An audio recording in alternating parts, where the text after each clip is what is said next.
देश और दुनिया की बड़ी खबरों के लिए जुड़े रहे हमारे साथ आपका अपना चैनल भारत न्यूज जेके। धन्यवाद। वाहन की विंडस्क्रीन पर फास्टैग नहीं लगाने वालों से दोगुना टोल शुल्क। सरकार केंद्र ने कहा है कि एनएचएआई ने सामने की विंडशील्ड पर अंदर से बिना चिपकाए फास्टैग के साथ टोल लेन में प्रवेश करने वाले राष्ट्रीय राजमार्ग उपयोगकर्ताओं से दोगुना टोल शुल्क वसूलने के लिए दिशानिर्देश जारी किए हैं। इसके अलावा शुल्क प्लाजा पर वाहन पंजीकरण संख्या वीआरएन के साथ सीसीटीवी फुटेज गैर चिपके फास्टैग मामलों को रिकॉर्ड किया जाएगा। वीडियो में उत्तराखंड का निर्माणाधीन सिग्नेचर ब्रिज ढहते हुए दिखाया गया है। एक वीडियो सामने आया है जिसमें रुद्रप्रयाग में बद्रीनाथ हाईवे पर नरकोटा में उत्तराखंड का पहला निर्माणाधीन सिग्नेचर ब्रिज ढहता दिख रहा है। कथित तौर पर पुल 76 करोड़ रुपए की लागत से बनाया जा रहा था। एक अधिकारी ने कहा कि पुल ढहने के समय आमतौर पर 40 मजदूर काम करते थे, लेकिन गुरुवार को कोई भी काम नहीं कर रहा था। घटना में कोई घायल नहीं हुआ। Tribals demand Bhil Pradesh by breaking Rajasthan, Gujarat, Maharashtra और एमपी। राजस्थान के आदिवासी समुदाय की मांग है कि राजस्थान, महाराष्ट्र, गुजरात और मध्य प्रदेश के 49 जिलों को मिलाकर एक नया राज्य बनाया जाए।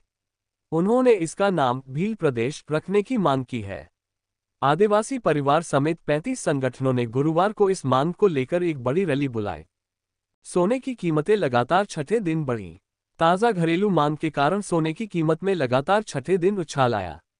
राष्ट्रीय राजधानी में कीमती धातु 700 रुपये उछलकर 76,400 रुपये प्रति 10 ग्राम हो गई। ऑल इंडिया सराफा एसोसिएशन ने कहा कि स्थानीय ज्वेलर्स की निरंतर खरीदारी के कारण सोने की कीमतों में तेजी आई, साथ ही रुपये में कमजोरी के कारण भी पीली धातु में तेजी को मदद मिली।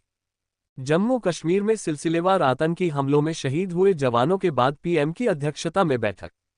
पिछले कुछ हफ्तों में जम्मू कश्मीर में सिलसिलेवार आतंकी हमलों में जवानों के मारे जाने के बाद पीएम नरेंद्र मोदी ने गुरुवार को सुरक्षा मामलों की कैबिनेट कमेटी की बैठक की अध्यक्षता की। डोडा में आतंकवादियों के साथ गोलीबारी में 2 सैनिकों के घायल होने के कुछ घंटों बाद हुई बैठक में गृह मंत्री अमित शाह और रक्षा मंत्री राजनाथ सिंह भी शामिल हुए। एमपी में पुलिसकर्मी को झपकी आने के बाद विचाराधीन कैदी पुलिस हिरासत से भाग गया।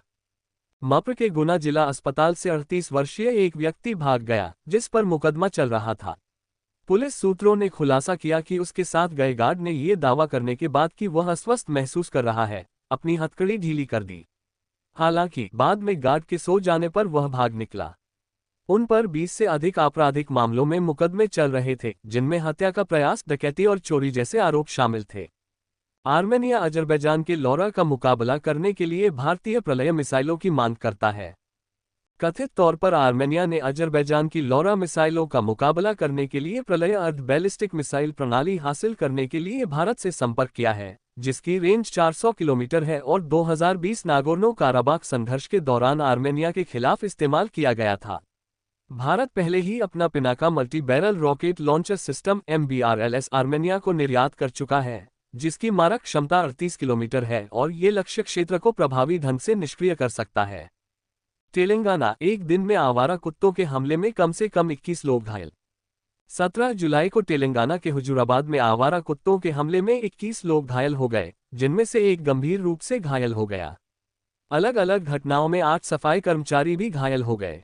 तेलंगाना उच्च न्यायालय ने सार्वजनिक सुरक्षा पर बढ़ती चिंताओं और प्रभावी उपायों की आवश्यकता पर प्रकाश डालते हुए जीएचएमसी को ऐसे हमलों पर तेजी से अंकुश लगाने के लिए एक योजना का मसौदा तैयार करने का आदेश दिया है। इस मल्टीबैगर पेनी स्टॉक से एलआईसी को एक दिन में 88 करोड़ रुपए का फायदा हुआ।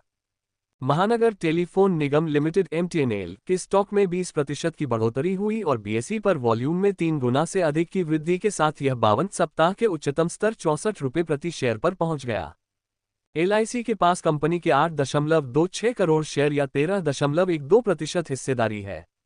केवल एक दिन में एलआईसी के पोर्टफोलियो में 88 करोड़ 3,28,542 रुपये, 8 करोड़ 26,59,957 शेयर बाय 10.65 प्रति शेयर की बढ़ोतरी हुई। गढ़चिरौली मुठभेड़ में 5 महिलाओं समेत 12 माओवादी ढेर। महाराष्ट्र छत्तीसगढ़ सीमा पर वंडोली गांव में सुरक्षा बलों और नक्सलियों के बीच मुठभेड़ में 5 महिलाओं सहित 12 नक्सली मारे गए। गढ़चिरौली पुलिस ने इलाके को नक्सल मुक्त घोषित कर दिया है। डिप्टी सीएम देवेंद्र फडणवीस ने सफल ऑपरेशन के लिए C60 कमांडो को 51 लाख का इनाम देने की घोषणा की। भोपाल में कक्षा 2 के छात्र को 3 घंटे तक क्लास के बाहर खड़ा रखा गया। दूसरी कक्षा के एक छात्र के माता पिता ने भोपाल के एक स्कूल महर्षि विद्या मंदिर के खिलाफ शिकायत करते हुए जिला प्रशासन से संपर्क किया और उन पर फीस के मुद्दे पर उनके बेटे को अपमानित करने का आरोप लगाया। कथित तौर पर फीस का भुगतान न करने पर छात्र को 5 अवधि के लिए कक्षा के बाहर खड़ा रखा गया और 2 दिनों के लिए स्कूल से निलंबित कर दिया गया। उन्होंने दावा किया कि फीस का भुगतान पहले ही किया जा चुका है। ओमान तट से बचाए गए 8 भारतीय तट पर पहुंचे, एक शव मिला। केंद्रीय विदेश राज्य मंत्री कीर्ति वर्धन सिंह ने घोषणा की कि पलटे हुए तेल टैंकर एमवी प्रेस्टीज फाल्कन से बचाए गए 8 भारतीय नागरिक तट पर पहुंच गए हैं और उनकी देखभाल की जा रही है। एक भारतीय चालक दल के सदस्य का शव बरामद किया गया। 15 जुलाई को जहाज डूबने के बाद से भारतीय नौसेना का INS तेग ओमान में तलाशी अभियान का नेतृत्व कर रहा है।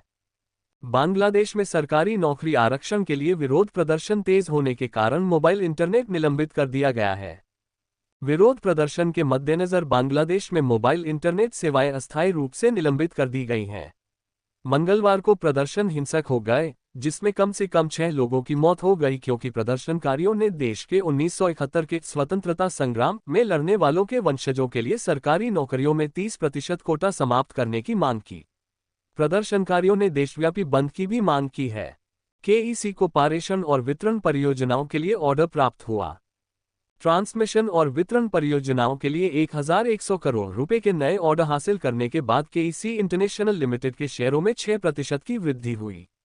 ऑर्डर में भारत में 765 kV ट्रांसमिशन लाइन और GIS सब स्टेशन, UAE में 132 kV लाइन और ऑस्ट्रेलिया और अमेरिका को आपूर्ति शामिल है।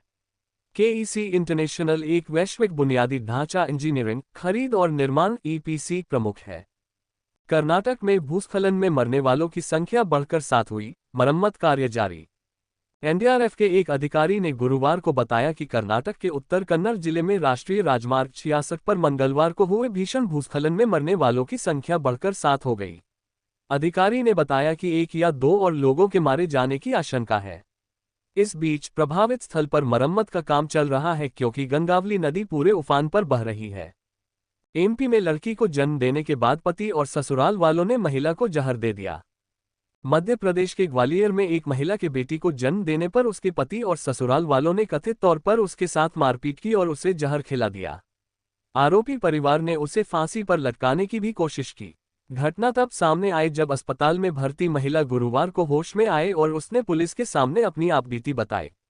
RPF ने 2018 से 84,000 से अधिक जोखिम वाले बच्चों को बचाया है।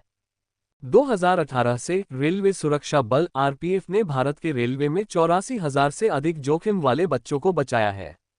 इस पहल का उद्देश्य कमजोर बच्चों को तस्करी, दुर्व्यवहार और शोषण से बचाना है। इन बच्चों को आवश्यक देखभाल और सहायता मिले ये सुनिश्चित करने के लिए RPF गैर सरकारी संगठनों, बाल कल्याण संगठनों और सरकारी एजेंसियों के साथ सहयोग करता है। 100 विधायक लाओ, सरकार बनाओ। UP के CM योगी, उप मुख्यमंत्री मौर्य के बीच अनबन की खबरों के बीच अखिलेश। समाजवादी पार्टी प्रमुख अखिलेश यादव ने X पर पोस्ट किया, मानसून ऑफर, 100 लाओ, सरकार बनाओ। 100 विधायक लाओ, सरकार बनाओ। ये UP के CM योगी आदित्यनाथ और डिप्टी CM केशव प्रसाद मौर्य के बीच कथित दरार की खबरों के बीच आया है। इससे पहले अखिलेश ने आरोप लगाया था कि BJP अंदरूनी कलह से लोगों के कल्याण को नुकसान पहुंचा रही है।